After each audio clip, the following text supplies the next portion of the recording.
Hello friends, good morning. Shri Shyam PG महाविद्यालय की online क्लासों में आपका हार्दिक अभिनंदन है। हम बीए पार्ट फर्स्ट में राजनीति विज्ञान के मूल आधार का महत्वपूर्ण बिंदु देख रहे थे। राजनीति विज्ञान के अर्थ परिभाषा प्रकृति के क्षेत्र के अंतर्गत हमने जो पूर्व का अध्ययन किया, वह अध्ययन परंपरागत दृष्टिकोण से राजनीति विज्ञान की परिभाषा को स्पष्ट कर रहा था। हमने ये देखा था कि राजनीति विज्ञान की परिभाषा देना बड़ा ही मुश्किल का कार्य है, क्योंकि इसका अध्ययन व्यापक क्षेत्र में है और इसके बारे में अनेक विद्वानों के मतभेद हैं और मतभेद होने के कारण इसकी कोई सटीक परिभाषा देना बड़ा ही कठिन कार्य है। इसलिए हम राजनीति विज्ञान की परिभाषाएं निश्चित तौर पर ठीक वैसे नहीं दे सकते जैसे कि अन्य विषयों के अंतर्गत एक वैज्ञानिक दृष्टिकोण के आधार पर दी जाती है। लेकिन फिर भी विद्वानों ने राजनीति विज्ञान की परिभाषा को अध्ययन की दृष्टि से सुविधाजनक बनाने के लिए समय के आधार पर उसको दो भागों में विभाजित किया है। एक नंबर पर परंपरागत दृष्टिकोण के आधार पर राजनीति विज्ञान की परिभाषा और दूसरा है आधुनिक दृष्टिकोण के आधार पर राजनीति विज्ञान की परिभाषा। हम परंपरागत दृष्टिकोण के आधार पर राजनीति विज्ञान की परिभाषा का अध्ययन कर चुके थे। ये विद्वान राज्य को, राज्य सरकार को और मानवीय दृष्टिकोण को ध्यान में रखते हुए इसके परिभाषाओं को स्पष्ट कर रहे थे। और इन परिभाषाओं के आधार पर आज हम राजनीति विज्ञान की जो प्रकृति है उसका जो अध्ययन का जो क्षेत्र है उस क्षेत्र का अध्ययन कर रहे हैं। हम देख रहे हैं कि राजनीति विज्ञान का जो परंपरागत दृष्टिकोण के अनुसार इसकी जो क्षेत्र है वो क्या है। क्षेत्र को हम स्कोप के आधार पर देख रहे हैं कि इसका जो स्वरूप है वो किस आधार पर है, कि जैसे कि हमने देखा था इसकी परंपरागत परिभाषाओं के आधार पर परंपरागत दृष्टिकोण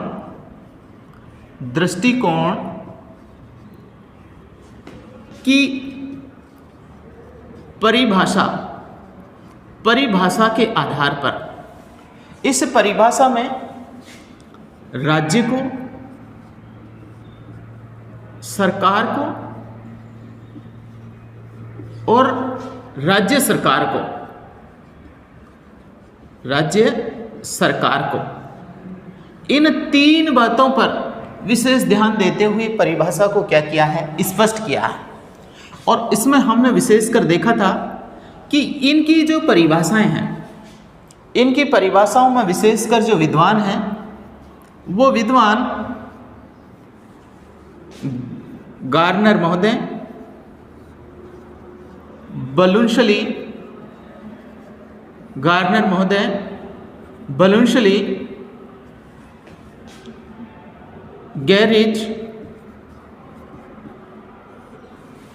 गैरिज और गिलक्राइस्ट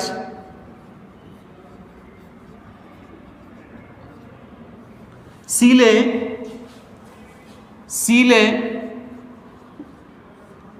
लिकॉक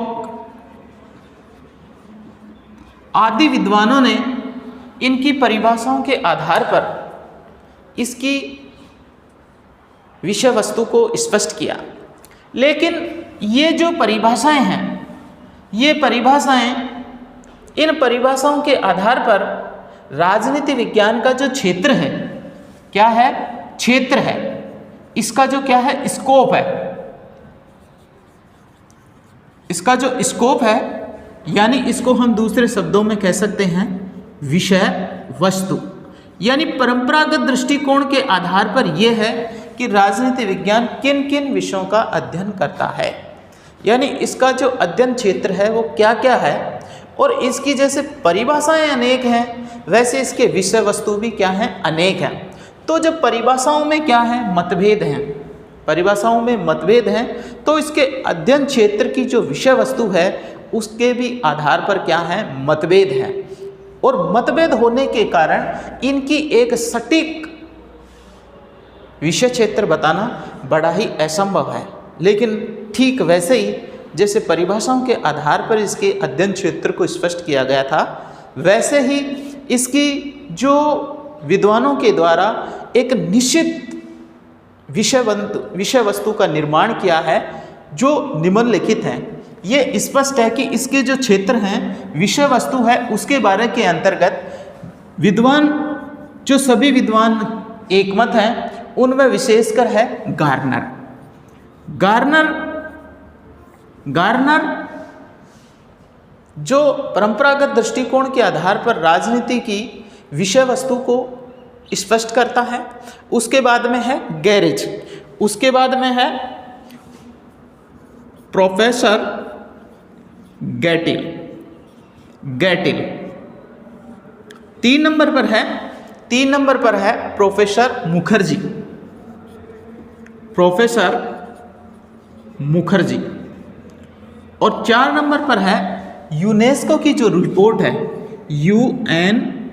UNESCO, यूनेस्को की जो रिपोर्ट है उसके आधार पर जो 1948 में दी गई थी, ये 1948 में जो रिपोर्ट दी गई थी उसके आधार पर राजनीति की जो परंपरागत दृष्टिकोण है उसकी विषय वस्तु को तय किया गया है।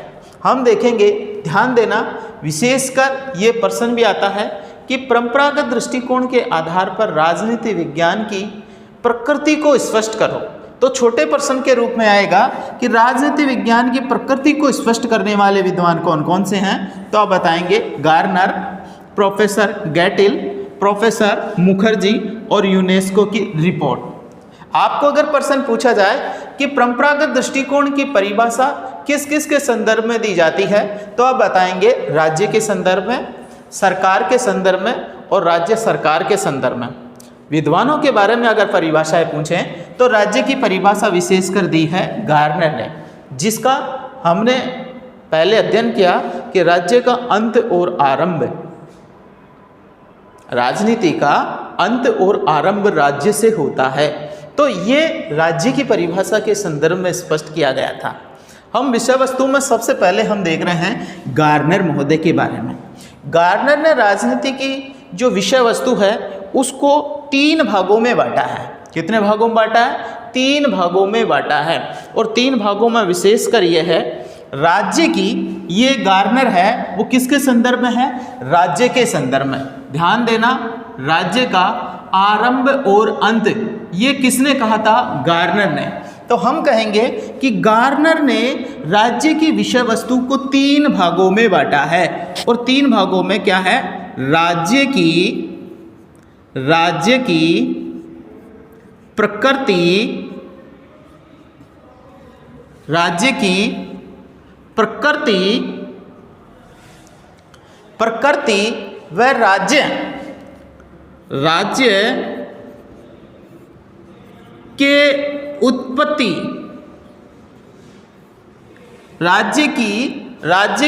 उत्पत्ति, राज्य की उत्पत्ति की खोज।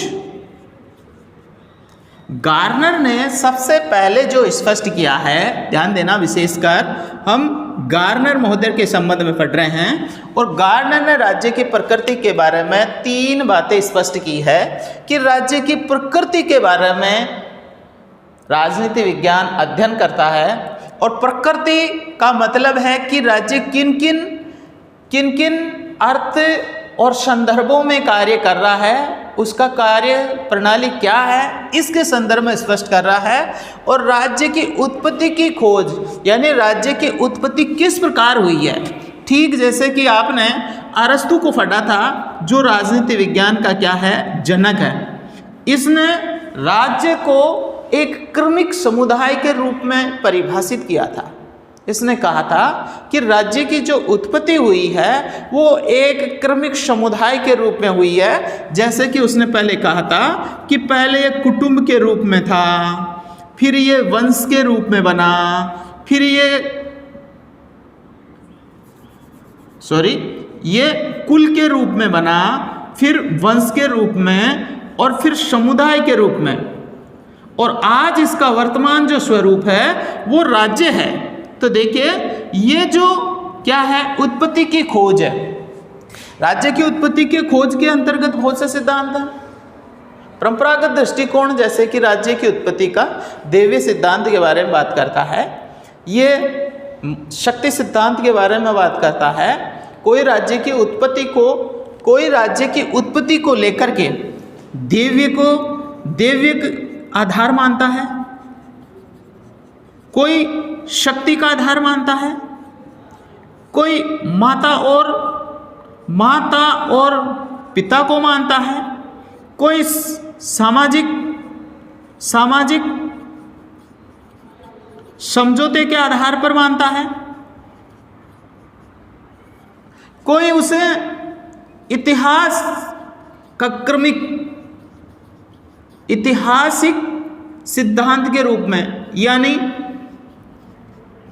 एक की भूमिका न होकर के अनेक की भूमिका के बारे में प्रतिपादन करता है। तो ये जो सारी राज्य की उत्पत्ति के बारे में जो खोज कर रहा है, वो खोज कौन कर रहा है? परंपरागत दृष्टिकोण। और इस बात का हम अध्ययन करते हैं, वो किसके संदर्भ में करेंगे? वो करेंगे राज्य की उत्पत्ति के बारे में। और ये सारी बात हम राजनीति विज्ञान के अध्ययन के अंतर्गत पढ़ते हैं, और अध्ययन के अंतर्गत पढ़ने के अंतर्गत हम राज्य के जो विशेष जो सिद्धांत चले, उन सिद्धांतों का क्या कर रहे हैं? अध्ययन कर रहे हैं। इसका मूल उद्देश्य ये है कि गार्नर ये बताना चाहता है कि राज्य की जो प्रकृति है, ध्यान देना, हमें पढ़ते समय इस बात को ध्यान में रखना है कि हम राजनीति विज्ञान का क्या पढ़ रहे हैं? क्षेत्र पढ़ रहे हैं। और क्षेत्र का मतलब है विषय वस्तु, और ये परिभाषाओं के आधार पर क्या हो रहा है? स्पष्ट हो रहा है। परिभाषाओं के आधार पर जो स्पष्ट हो रहा है, जिसमें सबसे पहले हम गार्नर महोदय को पढ़ रहे हैं, और गार्नर महोदय ये कह रहा है कि राज्य की प्रकृति के बारे में। और राज्य की जो प्रकृति है, वो प्रकृति क्या है? प्रकृति का संबंध किससे आया? उसके नेचर से। वो जिस प्रकार का कार्य करता है उसी प्रकार से उसकी प्रवृत्ति बन जाती है, और ये प्रवृत्ति उसकी राज्य की प्रकृति बन जाती है। प्रकृति का मतलब कोई समाजवादी सिद्धांत को अपना रहा है, कोई अराजकतावादी को अपना रहा है, कोई साम्यवादी अवस्था को अपना रहा है। इस प्रकार से राज्य की जो कार्य प्रणाली है, राज्य की जो क्या है? कार्य प्रणाली है, उस कार्य प्रणाली के आधार पर राज्य के स्वरूप का निर्धारण हुआ, और यह स्वरूप उसके कार्य करने की प्रकृति बनी। तो गार्नर महोदय राज्य के कार्य करने की शैलियों के बारे में उसकी प्रकृति को स्पष्ट कर रहा है, और राज्य की उत्पत्ति के बारे में जो खोज है वो भी इसके सिद्धांतों का मूल उद्देश्य है, जिसमें कुछ देवी सिद्धांत के आधार पर राज्य की उत्पत्ति को मानते हैं। राजा को ईश्वर का प्रतिनिधि मान करके राज्य के उसके आदेशों का पालन करना, ये उसका दैवीय सिद्धांत है। शक्ति के आधार पर कुटुंबों पर अपना नियंत्रण करना, और उस नियंत्रण के आधार पर क्या करना? उस पर शासन स्थापित करना, और एक बड़ा समुदाय का निर्माण बना देना राज्य की स्वरूप का निर्धारण करता है। माता के वंश चलना, फिर पिता प्रकृति के अनुसार समय के साथ साथ पिता का अधिपत्य चला। पहले बहु पत्नी विवाह प्रथा थी, तो बहु पत्नी जो थी उससे परिवार का जो वंश था वो माता के नाम से चला। समय के साथ साथ में परिवर्तन हुआ तो पिता का नाम से वंश चला। इससे वो समुदाय का जो मुख्य नेतृत्वकर्ता बना वो पितृ समुदाय बना, और इस प्रकार जो राज्य का निर्माण हुआ वो एक पिता के वंश से रहा। इसी प्रकार सामाजिक समझौता, नागरिकों के बीच में समाज का निर्माण होना और समाज के साथ में एक समुदाय का निर्माण होना जो राज्य के निर्माण की विशेषता को स्पष्ट करता है। और उसी के पास में यहाँ पर जो बता रहा है ऐतिहासिक सिद्धांत, वो रक्त संबंधों की बात भी करता है, ये परिवार की भी बात करता है, ये विशेषकर अन्य समुदायों से मिलकर के भी क्या कर रहा है, परंपराओं और रीति रिवाजों का भी योगदान मान रहा है। इस प्रकार सबसे मिलकर के क्या कर रहा है, एक राज्य की उत्पत्ति। और इन सारी बातों का जो अध्ययन है वो किस में किया जाता है, राजनीति विज्ञान का परंपरागत दृष्टिकोण का अध्ययन करता है। तो गार्नर महोदय राज्य की प्रकृति और राज्य की उत्पत्ति की खोज को लेकर के क्या कर रहे हैं, इसकी प्रकृति की विशेषताओं का अध्ययन कर रहे हैं। दूसरा इसका बिंदु था कि राजनीतिक संस्थाओं, 2 नंबर पर है, राजनीतिक संस्थाओं, राजनीतिक संस्थाओं के स्वरूप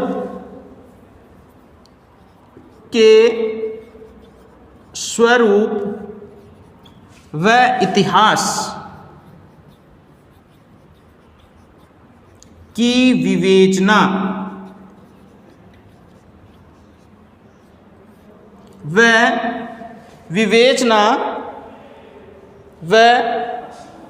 गवेषणा।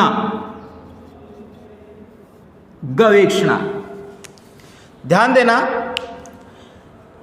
गार्नर महोदय राजनीति की विषय वस्तु के दूसरे बिंदु को स्पष्ट कर रहे हैं। और दूसरे बिंदु में विशेषकर कौन सी बात है, राजनीतिक संस्थाओं का स्वरूप।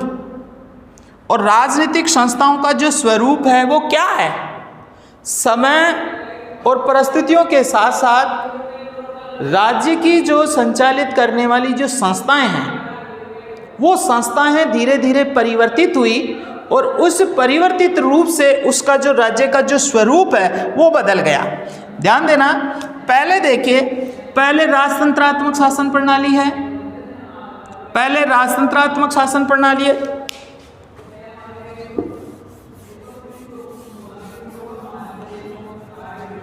इस गवेषणा के रूप में हम यह देखेंगे कि शुरुआत के अंतर्गत कौन सी शासन प्रणाली, राजतंत्रात्मक शासन प्रणाली। फिर राजतंत्रात्मक शासन प्रणाली से कौन सा है, कुलीन तंत्र बन गया। फिर कुलीन तंत्र से प्रजातंत्र। ये राज्य के परिवर्तित स्वरूप का अध्ययन है और परिवर्तित स्वरूप के आधार पर संस्थाओं का भी क्या बन रहा है, निर्धारण हो रहा है। यहाँ राजतंत्र है तो सर्वाधिकारवादी शासन बन रहा है, ये कुलीन तंत्र है तो किसी वर्ग विशेष का शासन बन रहा है, और यहाँ प्रजातंत्र है तो जनता का शासन बन रहा है। इसका मतलब है कि राजनीतिक संस्थाओं का जो स्वरूप है वो एक शासन प्रणाली के आधार पर क्या होता है, बदलता गया है।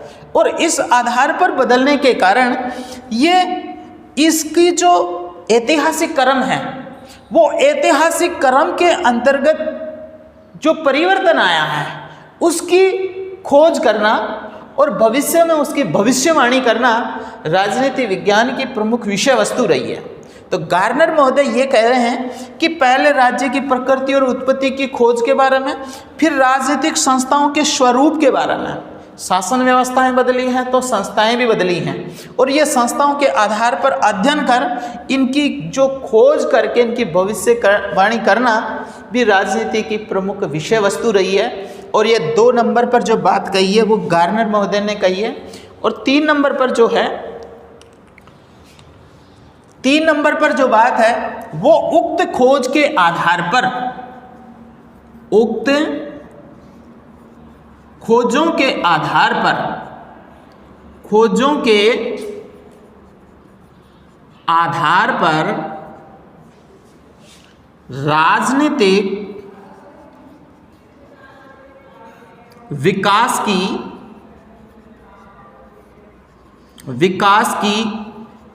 गवेषणा करना।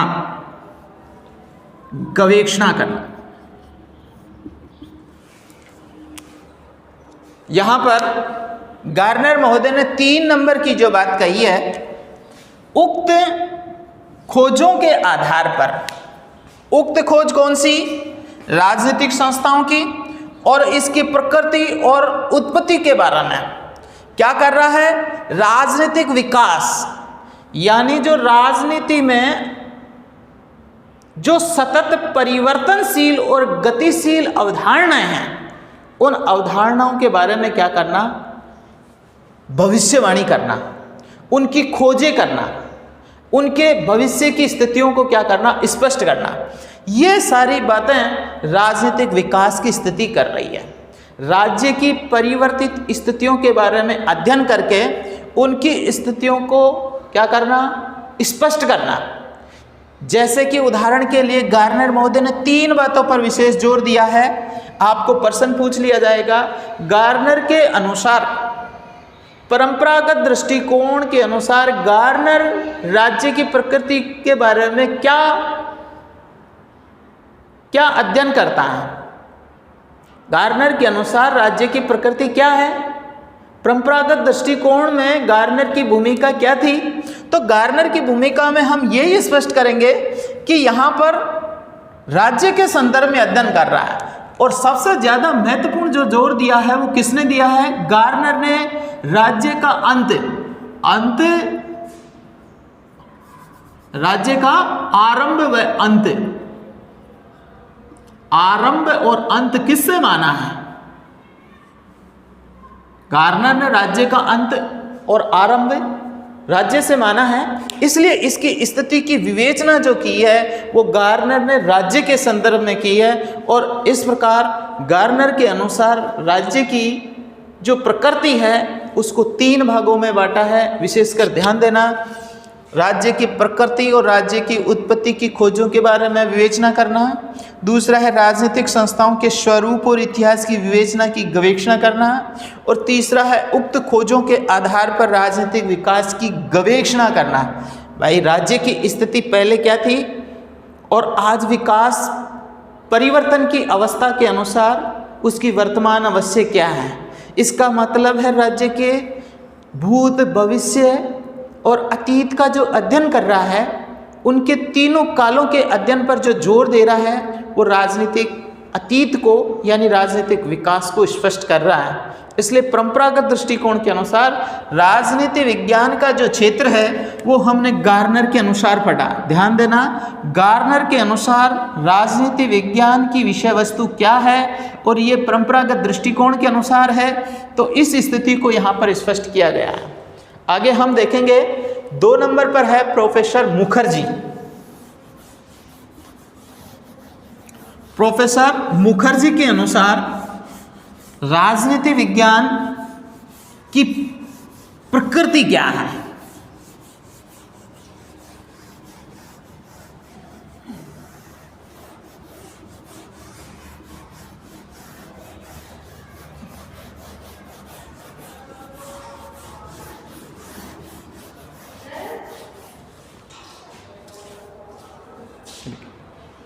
बीच में नहीं,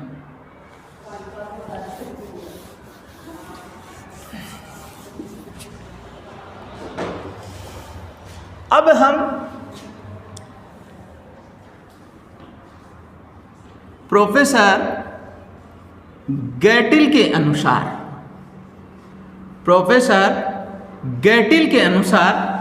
हम राजनीति विज्ञान का क्षेत्र फट रहे हैं। प्रोफेसर गैटिल जिस प्रकार गार्नर ने राजनीति विज्ञान की प्रकृति के संदर्भ में राज्य की इर्द गिर्द संपूर्ण अध्ययन की विवेचना की है, गैटिल ने भी राज्य के संदर्भ में ही क्या किया है? राजनीति की प्रकृति को, उसके क्षेत्र का वर्णन किया। उसने भी विशेषकर 3 भागों में इनकी बातों को स्पष्ट किया है। विशेषकर 3 बातों को स्पष्ट किया है। उसमें सबसे 1 नंबर पर है राज्य की उत्पत्ति। 1 नंबर पर है राज्य की उत्पत्ति, राज्य की उत्पत्ति, राज्य की उत्पत्ति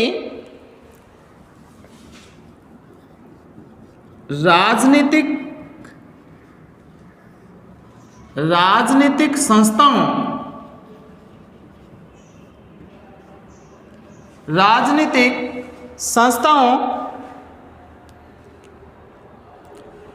व सिद्धांतों का विकास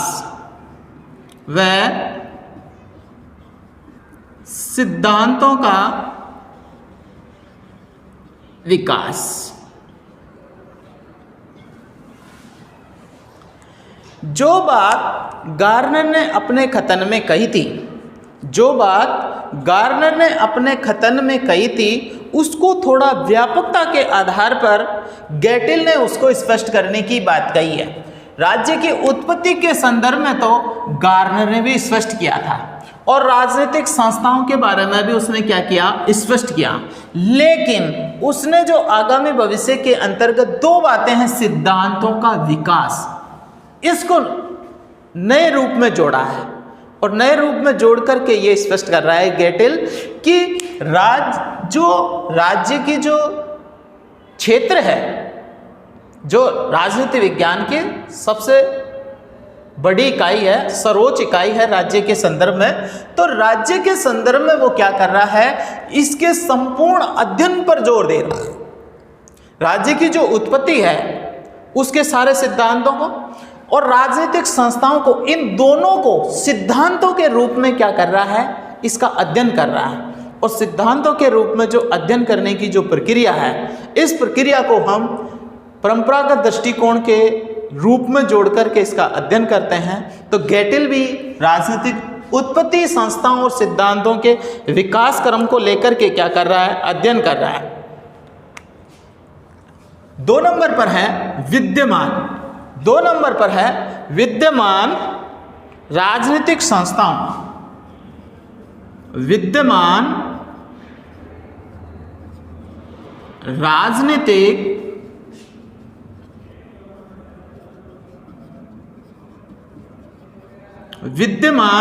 राजनीतिक संस्थाओं जो वर्तमान की राजनीतिक स्थिति को क्या कर रहा है, स्पष्ट कर रहा है, वह सिद्धांतों का अध्ययन,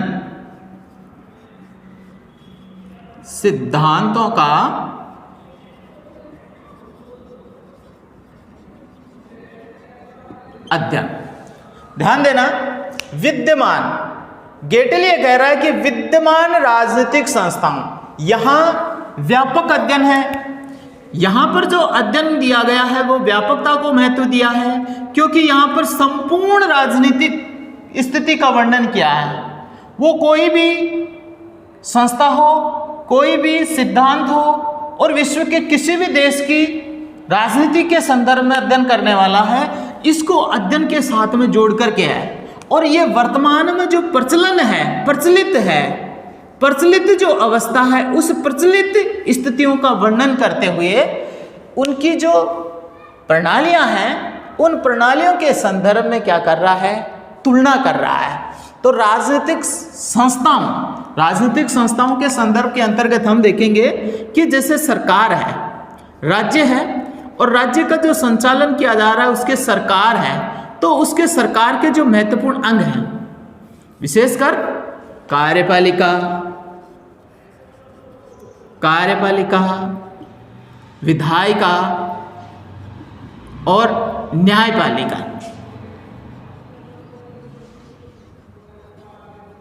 ये सरकार के जो 3 महत्वपूर्ण अंग हैं। इन 3 राजनीतिक जो संस्थाएं हैं और ये किस आधार पर, कौन से सिद्धांतों पर, कौन सी शासन प्रणालियों के आधार पर जो कार्य करते हैं, उसका अध्ययन राजनीति विज्ञान का परंपरागत दृष्टिकोण करता है। इसका मतलब है कि गेटिल ने जो परिभाषा दी है वो परिभाषा गार्नर से थोड़ी सटीक और थोड़ी व्यापकता को लेते हुए उसके अध्ययन पर जोर दे रही है।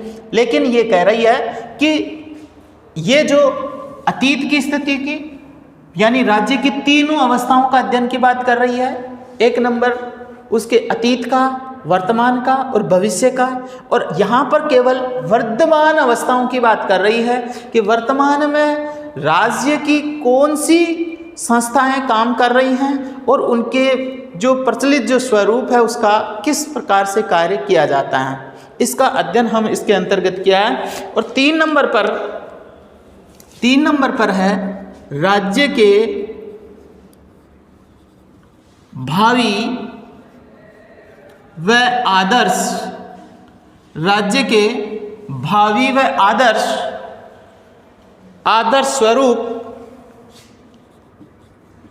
स्वरूप की विवेचना करना।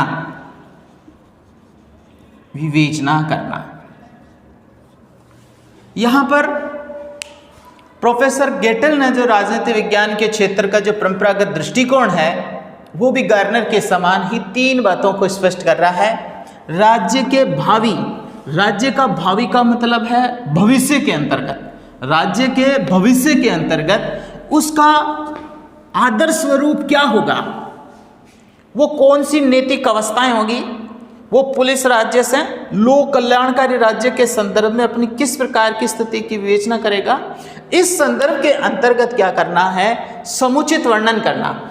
इसका मतलब है कि गेटिल ने जो राजनीति विज्ञान का जो क्षेत्र को स्पष्ट किया है वो राज्य के संदर्भ में उसकी दोनों स्थितियों की, ध्यान देना, आंतरिक और बाह्य स्थितियों की विवेचना करते हुए तुलनात्मक अध्ययन पर जोर दे रहा है।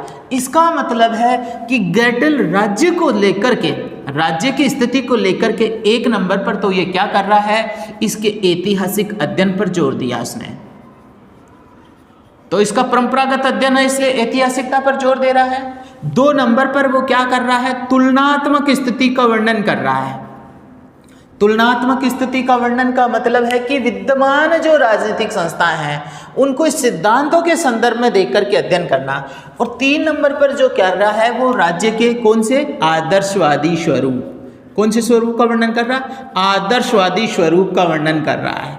तो ये तीनों बात राज्य के राजनीतिक व्यवहार, कौन से राजनीतिक व्यवहार की स्थिति को क्या कर रहे हैं, राजनीतिक व्यवहार की स्थिति का अवलोकन कर रहे हैं। और गेटिल ने यहाँ पर परंपरागत दृष्टिकोण की जो तीनों अवस्थाएं हैं इन तीनों अवस्थाओं को ध्यान में रख कर के अध्ययन किया है। ध्यान देना, ऐतिहासिक अध्ययन भी है, यहाँ पर ये उत्पत्ति है और सिद्धांत है। यहाँ पर जो सिद्धांतों का, ये जो सिद्धांतों का जो अध्ययन है वो सिद्धांतों का अध्ययन अपने आप में एक वैज्ञानिक दृष्टिकोण बनाने की एक आगामी एक योजना है जो राजनीतिक संस्थाओं के संदर्भ में कही है।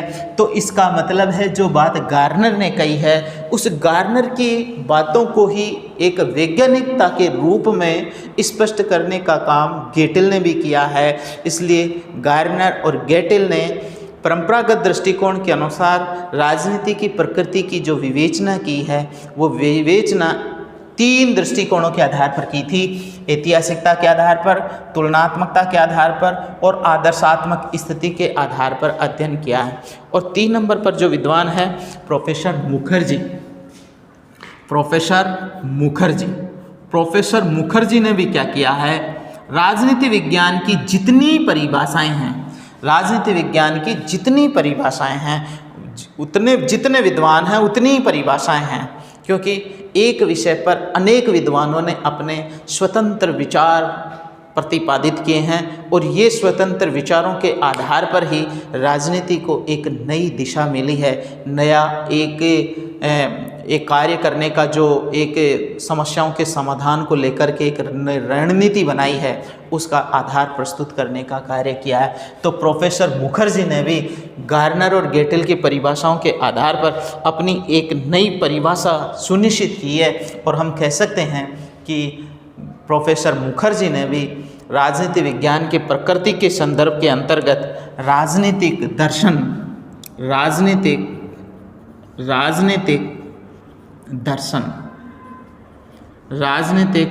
दर्शन की स्थिति को स्पष्ट किया है।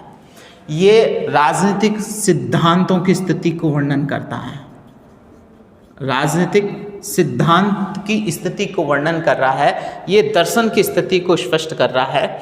और राजनीतिक जो संस्थाएं हैं, राजनीतिक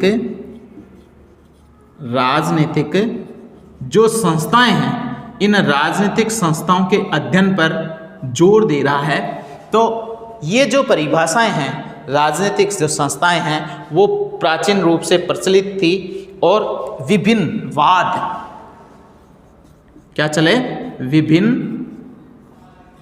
विभिन्न वाद चले।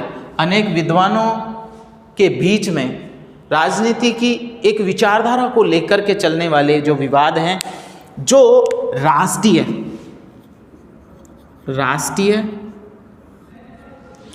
अंतर्राष्ट्रीय, स्थानीय,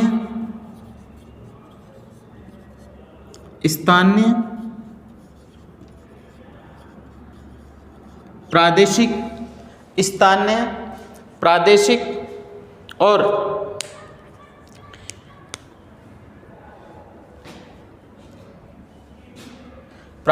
स्थानीय, प्रादेशिक व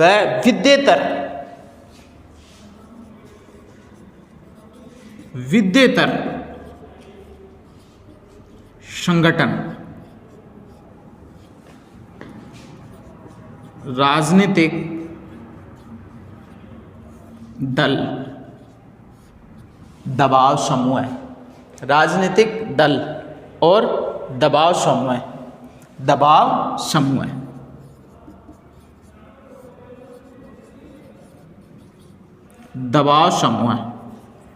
आदि को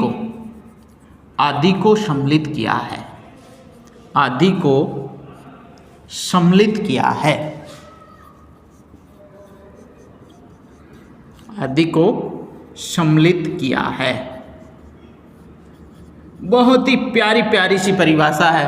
और ये जो मुखर्जी का जो कमेंट है, ये कमेंट गार्नर के और गेटिल के दोनों शब्दों की सारगर्भित स्थिति को स्पष्ट कर रहा है। जो बात गार्नर ने कही थी, उसकी गार्नर की कुछ विशेष बातों को गेटिल ने सम्मिलित किया था, और गेटिल की जो विशेष बातें हैं उसको प्रोफेसर मुखर्जी ने शामिल किया। तो प्रोफेसर मुखर्जी क्या कह रहे हैं, राजनीतिक दर्शन, पॉलिटिकल फिलोसफी, राजनीतिक दर्शन के अंतर्गत कौन सी बातें आ रही हैं, परंपरागत दृष्टिकोण से, जो ऐतिहासिक और आदर्शवादी तरीका है। ये एक प्रकार से राजनीति विज्ञान के ऐतिहासिक अध्ययन पद्धतियों पर जोर दे रहा है। ये एक प्रकार का राजनीति का जो प्राचीन जो तरीका है और राज्य के अतीत का जो स्वरूप है, उसके स्वरूप का वर्णन कर रहा है। जैसे राजतंत्रात्मक शासन प्रणाली, राजनीति, यहाँ पर हम कर रहे हैं राज्य की उत्पत्ति के जो सिद्धांत है, और राज्य की उत्पत्ति के जो सिद्धांत है, जिसके अंतर्गत हमने देवी सिद्धांत, शक्ति सिद्धांत, मातृ और पितृ सिद्धांत, सामाजिक समझौता सिद्धांत और विकासवादी सिद्धांत है। ये राजनीतिक दर्शन है। ये राजनीति की उत्पत्ति को लेकर के राज्य के स्वरूप का वर्णन कर रहे हैं। ये राज्य के स्वरूप की स्थिति का वर्णन कर रहे हैं, और ये बताना चाह रहे हैं कि राज्य प्राचीन से वर्तमान स्थिति की आने वाली जो अवस्थाएं हैं, उससे राज्य को किस प्रकार की भावी रणनीतियां और किस प्रकार के अतीत से गुजरना पड़ा है। तो ये राजनीतिक दर्शन की स्थितियां हैं, और सिद्धांत के रूप में ये एक प्रकार से वैज्ञानिक दृष्टिकोण बन गया। पहले शास्त्र था और अब विज्ञान बन गया। राज्य के ऐतिहासिक राजनीतिक व्यवहार की जो घटना है उसका अध्ययन कर रहा है। वर्तमान की राजनीतिक विकास की परिस्थितियों का अध्ययन करना, यहाँ पर राज्य की राजनीतिक अवस्थाओं का वर्णन करते हुए सिद्धांतों के रूप में वर्णन कर रहा है। इसलिए ये राजनीति विज्ञान की प्रकृति की ओर स्पष्ट करता है। और आगे जाकर राजनीतिक जो संस्थाएं हैं, संस्थाएं विशेषकर कौन सी संस्थाएं, यहाँ पर सरकार के द्वारा अपनाई जाने वाली जो रणनीतियाँ हैं, शासन और प्रशासन के संदर्भ में जो स्थितियां हैं, राजनीतिक संस्थाएं, सरकारें हैं। यहाँ पर राजनीतिक संस्थाओं के बारे में हम बात करेंगे, किसकी, सरकारों के संदर्भ में बात कर रहे हैं कि किस सरकार के अंतर्गत सरकार कौन कौन सी संस्थाओं के स्वरूप के बारे में अध्ययन कर रही हैं, और विभिन्न बात इनके संदर्भ में चलने वाली जो अनेक प्रकार की जो प्रकृतियाँ हैं उसका अध्ययन किया जाता है। राष्ट्रीय और अंतर्राष्ट्रीय, राष्ट्र के अंतर्गत चलने वाली प्रक्रियाएं और पूरे विश्व के अंतर्गत चलने वाली, संदर्भ में चलने वाले राजनीतिक व्यवहार, केवल कौन सी स्थितियों को, मुखर्जी ने केवल कौन से व्यवहार पर जोर दिया है, राजनीतिक व्यवहार पर। राजनीतिक व्यवहार पर, मानव का जो राजनीतिक व्यवहार है ये राजनीतिक विज्ञान की स्थिति को वर्णन कर रहा है। और ये संस्थागत अध्ययन है। कौन सा अध्ययन हो गया ये? संस्थागत अध्ययन। तुलनात्मक अध्ययन के साथ साथ में ये जो अध्ययन है वो संस्थागत अध्ययन बन गया है। इसलिए राजनीति व्यवहार का जो अध्ययन बन गया है यहाँ पर, ये राष्ट्रीय और अंतर्राष्ट्रीय संस्थाओं के संदर्भ में स्थानीय है, प्रादेशिक स्थितियां हैं, विधेयतर संगठन, विधेयतर यानी विधेयतर संगठन का मतलब होता है जो कानून के अनुसार, विधि के अनुसार, जो कानून के अनुसार जो क्या है स्वतंत्र रूप से संगठन बने हैं, जैसे राजनीतिक दल और दबाव समूह हैं। राज्य में राजनीतिक दलों का राजनीतिक व्यवहार क्या होता है, दबाव समूह का किस प्रकार का अध्ययन होता है। तो ये सारा जो संदर्भ अध्ययन किया जा रहा है वो राजनीतिक विज्ञान की विषय वस्तु है। और विषय वस्तु का मतलब है राज्य के संदर्भ में इनको जोड़ करके अध्ययन करने वाला जो राजनीतिक व्यवहार है, ये राजनीतिक व्यवहार राजनीति विज्ञान का क्या कहलाएगा? क्षेत्र कहलाएगा। ये सारा जो अध्ययन है वो अध्ययन मानव का राजनीतिक व्यवहार है, राज्य का राजनीतिक व्यवहार है। और राजनीतिक व्यवहार को इन प्रसंगों में जोड़ करके देखना ही परंपरागत दृष्टिकोण का क्या होगा? विषय वस्तु होगी। इसकी राजनीति विज्ञान का जो क्षेत्र होगा इसके संदर्भ के अंतर्गत क्या। तो विशेषकर कमेंट का विशेष ध्यान रखें। आपको राजनीति विज्ञान में जितने विद्वानों के तर्क समझाने होंगे उसी के अनुसार इसकी स्थिति का क्या किया जाता है? वर्णन किया जाता है। तो ध्यान देना, पहले गार्नर ने बताया, फिर गेटेल ने बताया और फिर प्रोफेसर मुखर्जी ने बताया।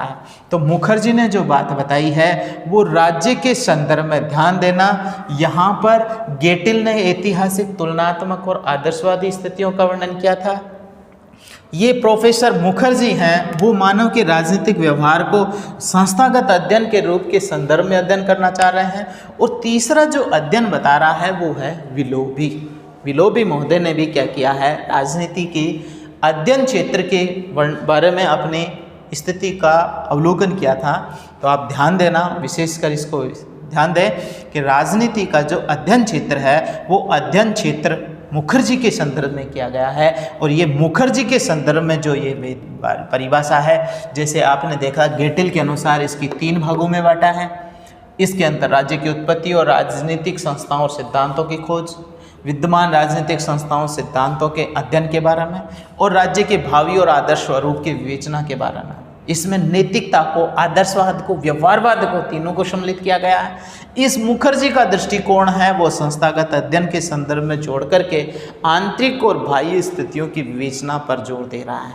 तो इस प्रकार राजनीति की मुखर्जी के अनुसार, आपको प्रश्न पूछ ले, मुखर्जी के अनुसार राजनीति विज्ञान का क्षेत्र क्या है, तो आप ये बताएंगे राजनीतिक दर्शन से जोड़कर, पॉलिटिकल फिलोसफी और थ्योरी जो इसको विज्ञान के संदर्भ में स्थिति की विवेचना करता है।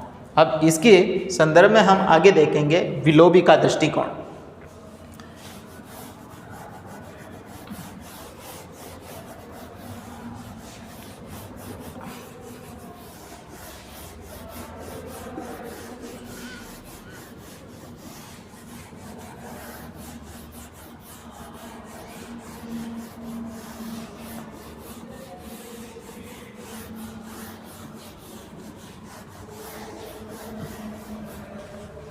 अब 3 नंबर पर है विलोबी।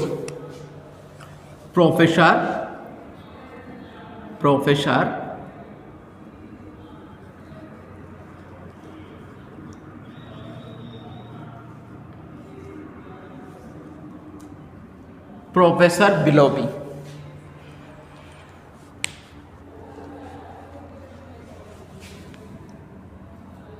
विलोबी। राजनीति विज्ञान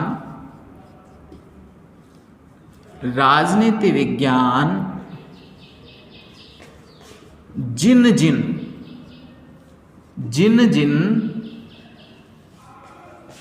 महान विषयों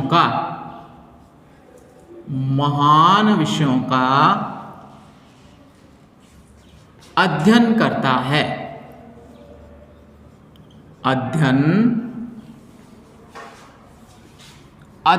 करता है उनमें राज्य सरकार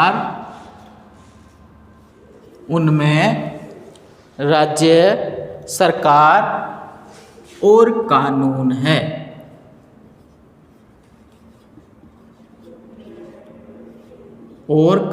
है।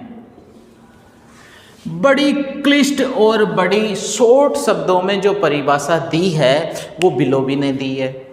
गार्नर ने शुरुआत की थी, गेटिल ने थोड़ा बड़ा रूप बनाया, फिर प्रोफेसर मुखर्जी ने उसको और भी सम्मिलित करके व्यापकता दे दिया, और मुखर्जी ने और बिलोबी महोदय ने क्या किया है, इस स्वरूप को, ध्यान देना, इस स्वरूप को क्या कर दिया है, थोड़ा सा के 3 ही शब्दों में समेट दिया। इसको क्या समेटा है?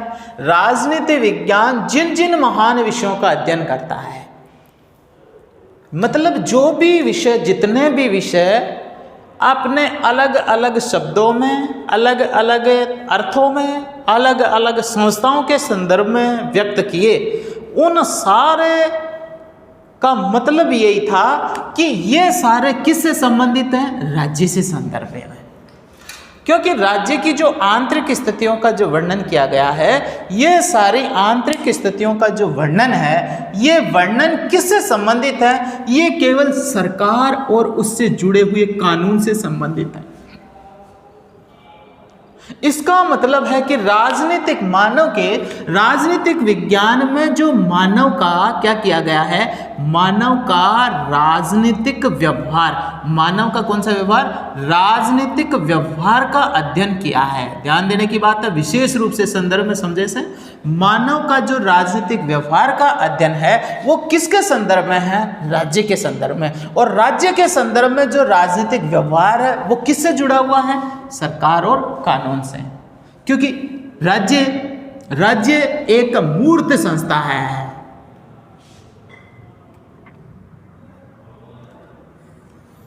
ये राज्य है, इसमें सरकार है और इसमें ये कानून है। ये क्या है? राज्य है, ये सरकार है और ये कानून है। अब कानून के संदर्भ में हम ये देखें, अगर हम किसका अध्ययन, मेन रूप से कानून का अध्ययन कर लें, तो अगर कानून का अध्ययन हो गया तो किसका अध्ययन हो गया? सरकार का भी अध्ययन हो गया। इसको हम देखें, एक संदर्भ में ये है और एक संदर्भ में ये है। कानून, सरकार और राज्य। कानून का अध्ययन कर लिया तो सरकारों का अध्ययन कर लिया, सरकारों का अध्ययन किया तो राज्यों का अध्ययन किया। अब ऐसे अगर देखिए कि हम कानून को पढ़ लिया तो सरकार को पढ़ लिया, सरकार है तो राज्य है। इसका मतलब है कि ये तीनों एक दूसरे से क्या है? पूरक हैं। एक दूसरे के बिना, एक के बिना दूसरे की कल्पना नहीं की जा सकती है। इसका मतलब है कि इनके बारे में जितने भी जो शब्द बने हैं, जितने भी जो क्या बने हैं, विषय वस्तुएं बनी हैं, जितने भी जो क्षेत्र बने हैं, ये सारे के सारे किससे जुड़े हुए हैं? सरकार और कानून से। और कानून और राज्य के 2 पहिए हैं, एक सरकार है और दूसरा कानून है। और सरकार और कानून के संदर्भ में जो अध्ययन किया जा रहा है वही तो किसके बारे में? सरकार और कानून के बारे में जो अध्ययन किया जा रहा है वही तो अध्ययन किसका है? मानव के राजनीतिक व्यवहार का अध्ययन किया जा रहा है। और यही क्या है? यही जो अध्ययन है वह अध्ययन राजनीति विज्ञान की परंपरागत दृष्टिकोण की क्या बनी हुई है? विषय वस्तु बनी हुई है। और विषय वस्तु को हम किसके संदर्भ में अध्ययन कर रहे हैं? क्षेत्र के संदर्भ में कर रहे हैं। और यही इसका मूल उद्देश्य क्या? किसके दृष्टिकोण के अनुसार? परंपरागत दृष्टिकोण के अनुसार है। परंपरागत दृष्टिकोण हमें यही स्पष्ट करना चाहता है कि मानव के राजनीतिक व्यवहार का अध्ययन किसके रूप में किया जाए और उसका जो उद्देश्य है वो राज्य के संदर्भ में जोड़कर के अध्ययन किया जाने वाला अध्ययन ही राजनीति की विषय वस्तु को क्या कर रहा है? संदर्भित कर रहा है। इसी के संदर्भ में जो अगला जो विद्वान है, इसलिए राजनीति कि विषय क्षेत्र के बारे में विद्वानों में अपनी अलग अलग राय प्रकट की है। जितने हम इसमें क्या देंगे, कमेंट देंगे, विद्वानों की बात करेंगे, वही उतना ही ज़्यादा से ज़्यादा ये क्या मानता है, इसको सपोर्ट राइज मानता है। और ज़्यादा से ज़्यादा अंक आने का मतलब यही कि यहाँ पर विद्वानों के प्रूफ दिए जाएं और ये स्पष्ट किया जाए कि इस विद्वान ने इसको इस प्रकार से क्या किया है, स्पष्ट किया है। अगली जो रिपोर्ट है वो 1948 के अंतर्गत 1948 के अंतर्गत यूनेस्को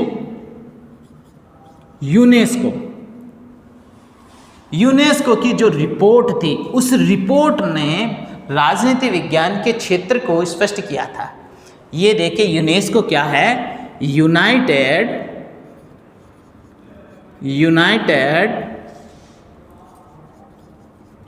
नेशंस एजुकेशन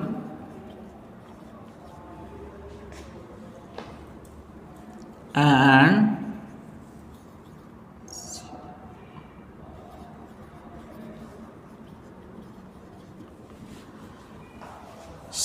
संयुक्त राष्ट्र शैक्षिक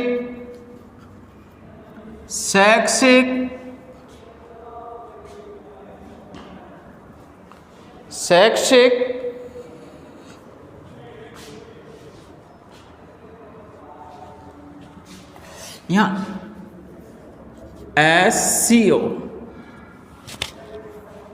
एजुकेशन एंड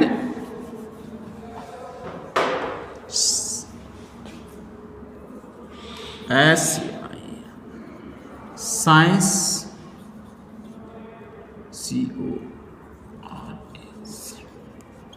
ऑर्गेनाइजेशन, शैक्षिक व वैज्ञानिक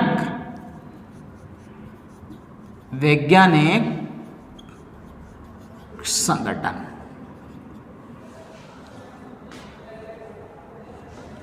देखिए 1948 में यूनेस्को की रिपोर्ट, कौन सी है ये, यूनेस्को, ध्यान देना, यूनेस्को संयुक्त राष्ट्र संघ की, यूएनओ का एक क्या है, एक एजेंसी है, संयुक्त राष्ट्र संघ, जिसकी स्थापना कब की गई थी, 1945 में की गई थी। और ये एक क्या है, अंतर्राष्ट्रीय संगठन है।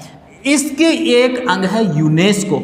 इस यूनेस्को का पूरा नाम है United Nation education and scientist organisation. तो इसके अंतर्गत क्या है, संयुक्त राष्ट्र शैक्षिक व वैज्ञानिक संगठन। इसके अंतर्गत ध्यान देना, इसके अंतर्गत विशेष रूप से क्या किया गया है कि राजनीति विज्ञान की विषय वस्तु को लेकर के क्या किया है, अपनी रिपोर्ट प्रस्तुत किया है। और इसने ये कहा है कि संयुक्त राष्ट्र संघ के जो कम से कम 150 सदस्य शामिल हुए थे और इन सदस्यों ने मिलकर के क्या किया था, इसकी प्रकृति का जो अध्ययन है उसकी विषय वस्तु को क्या किया है, निश्चित किया था। इसकी निश्चितता को लेकर के इसमें जो मत हैं उसमें विशेषकर यह है कि एक नंबर पर राजनीति के सिद्धांत, क्या क्या शामिल किया इसने, राजनीति के सिद्धांत। राजनीति के सिद्धांत का संदर्भ किससे लिया गया है कि इसने दिया है कि राजनीति के सिद्धांत का मतलब है कि राजनीति के अंतर्गत जो काम में एक जो राजनीति के जो मानव का जो राजनीतिक व्यवहार है, राज्य के संदर्भ में मानव का जो क्या है, राजनीतिक व्यवहार, और राजनीतिक व्यवहार के अंतर्गत क्या किया है, उसको किससे जोड़कर दे रहा है, तथ्य से जोड़कर देख रहा है। किससे जोड़कर दे रहा है, तथ्य से जोड़कर देख रहा है। और इस तथ्य से जोड़कर देखने के कारण वो एक निश्चितता के अंतर्गत और सार्वभौमिकता के संदर्भ में स्पष्ट किया गया। सार्वभौमिकता के संदर्भ में, निश्चितता और सार्वभौमिकता के संदर्भ में इसको क्या किया, स्पष्ट किया गया। तो वो किसका रूप धारण कर लिया, सिद्धांत के रूप में। और इस सिद्धांत के रूप में विशेषकर उसे किसके संदर्भ में, इसको एक वैचारिक अध्ययन किया गया। जैसे कि हमने देखा पहले राज्य के संदर्भ में जैसे विचारक हैं, विचारकों का अध्ययन है। अब विचारकों के अध्ययन के अंतर्गत हम जैसे प्लेटो से लेकर मार्क्स का अध्ययन करते हैं, प्लेटो से लेकर मार्क्स तक का जो क्या कर रहे हैं, अध्ययन कर रहे हैं। इस विचारकों का जो क्या है, इतिहास है, राजनीति के सिद्धांत और विकास, ऐतिहासिक विकास का क्रम, और इस ऐतिहासिक विकास के क्रम को क्या किया जा रहा है, वैचारिकता से जोड़ करके इसके इतिहास का अध्ययन किया। सिद्धांत व इतिहास का अध्ययन, इतिहास का अध्ययन, इस प्रकार का जो अध्ययन किया जा रहा है, उस अध्ययन के संदर्भ के अंतर्गत हम क्या कर रहे हैं, राजनीति के परंपरागत दृष्टिकोण में अध्ययन कर रहे हैं। तो ध्यान देना, इसका मुख्य उद्देश्य संयुक्त राष्ट्र यूनेस्को की जो रिपोर्ट थी, उस रिपोर्ट के अंतर्गत राजनीतिक के सिद्धांत और राजनीतिक विकास का जो इतिहास है, जिसमें वैचारिक इतिहास है, उस वैचारिक इतिहास को इसमें क्या किया है, सम्मिलित किया गया है। तो ध्यान देने की बात यह है कि सम्मिलित करने वाली जो बात है, इसको स्पष्ट किया है। 2 नंबर पर उसने जोड़ दिया था राजनीतिक संस्थाओं पर, राजनीतिक 2 नंबर पर जोड़ दिया है राजनीतिक संस्थाओं पर। राजनीतिक जो संस्थाएं हैं उसमें सरकार के स्वरूप के आधार पर किया गया, जैसे संसदात्मक शासन प्रणाली, अध्यक्षात्मक शासन प्रणाली। इन शासन प्रणालियों के अंतर्गत सरकारें कैसे काम करती हैं, तो उसकी जो राजनीतिक संस्थाएं हैं, जिसमें सरकारी और गैर सरकारी, औपचारिक और अनौपचारिक दोनों प्रकार के संस्थाओं के अध्ययन को तुलनात्मकता के रूप में सम्मिलित किया जाता है। इस प्रकार का अध्ययन इसमें शामिल किया जाता है। और 3 नंबर पर है राजनीतिक दल। 3 नंबर पर है राजनीतिक दल और दबाव समूह। राजनीतिक दल और दबाव समूह 3 नंबर पर है राजनीतिक दल और दबाव समूह। और इसके साथ साथ में क्या जोड़ा है, लोकमत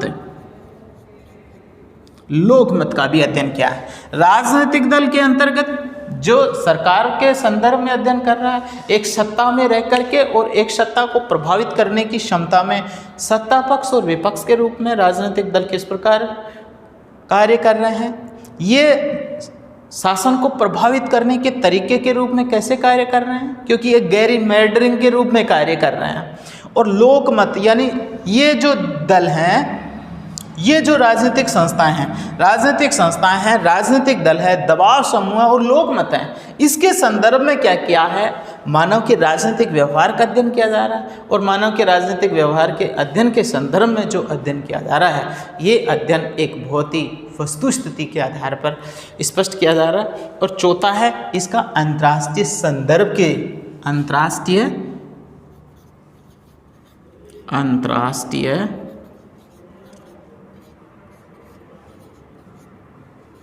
अंतर्राष्ट्रीय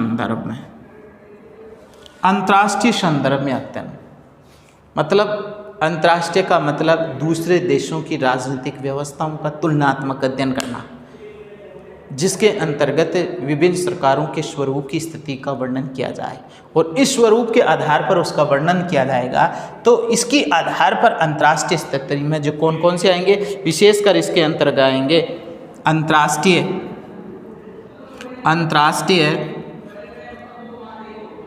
अंतर्राष्ट्रीय विधि,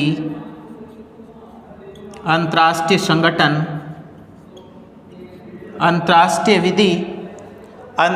संगठन, और प्रशासन।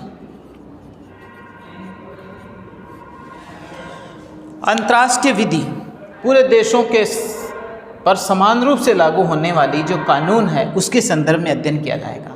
अंतर्राष्ट्रीय संगठन संयुक्त राष्ट्र संघ है, WTO है, संयुक्त राष्ट्र संघ, UNO है, WTO है, विश्व बैंक है, इनके संदर्भ में, इसके संदर्भ में अध्ययन किया जा रहा है। इसमें संचालित होने वाला जो प्रशासन है, जिसमें विश्व के सभी देशों के जो प्रमुख व्यक्तित्व के धनी हैं, प्रभावशाली व्यक्तित्व के धनी हैं, उनका अंतर्राष्ट्रीय क्षेत्र में विकास में, सहयोग में, प्रभाव में योगदान दे करके संचालित करने के संदर्भ में जो कार्य किया जा रहा है उसको हम इस क्षेत्र में देखेंगे। तो आज हमने जो अध्ययन देखा, एक बड़ा प्रश्न है कि राजनीति विज्ञान का क्षेत्र परंपरागत दृष्टिकोण के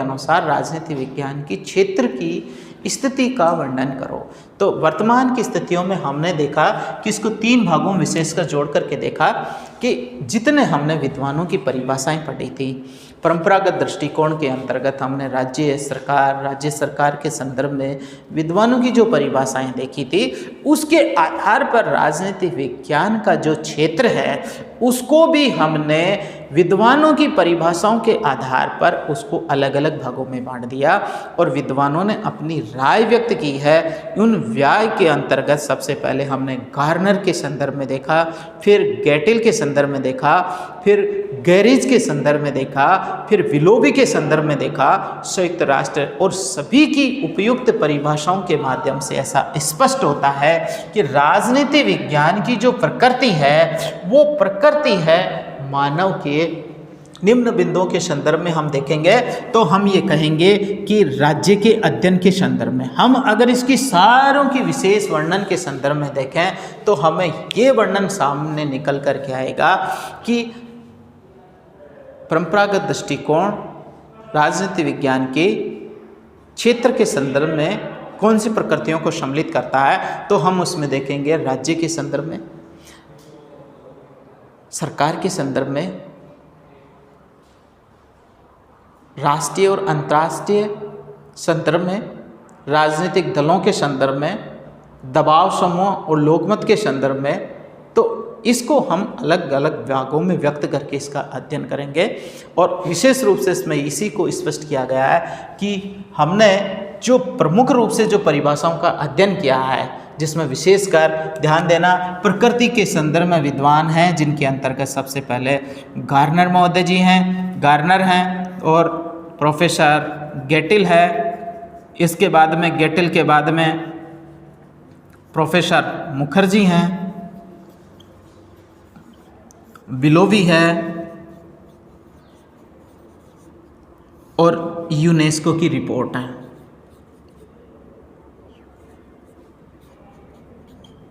यूनेस्को की रिपोर्ट है। ये 4 विद्वान हैं, ये 5 विद्वान हैं, ये प्रकृति के संदर्भ में क्या कर रहे हैं, स्पष्ट कर रहे हैं।